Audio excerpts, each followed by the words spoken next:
After playing just 9 games para sa Memphis Grizzlies, ay out na for the remainder of the season ang star point guard na si Ja Morant. This is just him showing his greatness.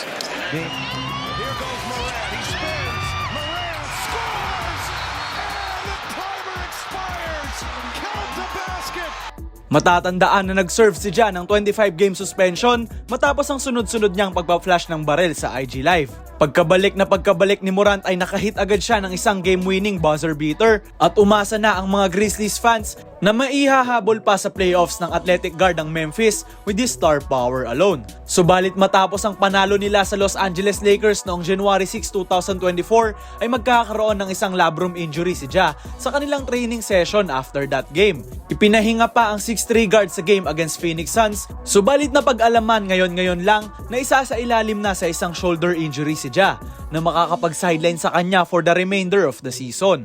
Nagtala si Morant in 9 games ng 25 points, 5.6 rebounds and 8 assists per game kung saan 6'3 ang naging kartada ng Memphis sa stretch nga na iyan. Sa pagkawala ni Ja ay lalo nang lumabo ang chance ng Grizzlies na makapasok pa sa playoffs. Kaya naman tingnan na lang natin kung anong comeback ang gagawin ng grit and grind team na ito next season in their full and healthy capacity. Matapos matrade from New York to Toronto, ay ito na nga ba ang umpisa sa pag-angat ng 3rd overall pick noong 2019 na si RJ Barrett. After 4.5 mediocre season sa Knicks kung saan nag-average lang siya ng 18 points, 5.3 rebounds and 3 assists per game ay tuluyan na siyang binitawan ng Big Apple para kunin ang Raptors forward na si OG Anunoby. Julius Randle gets a running start. Randle to Barrett. Barrett drives inside and throws it down. RJ Barrett with Randle throws it ahead to Barrett.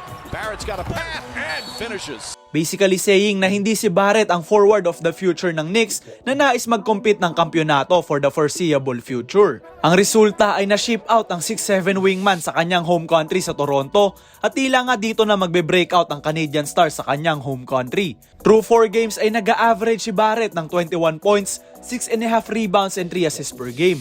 Mataas din ang shooting splits niya with 53.8% mula sa field at 52.6% naman mula sa 3-point line. His recent game nga kontra Golden State Warriors ay nagtala si RJ ng 37 points, 6 rebounds and 6 assists in their blowout win, 133-118. Tila nga inanunsyo na ni Barrett na paparating na ang kanyang comeback year at napunta lamang siya sa maling team earlier sa kanyang career kaya naman never siyang nag-breakout. Scotty Barnes blocking it.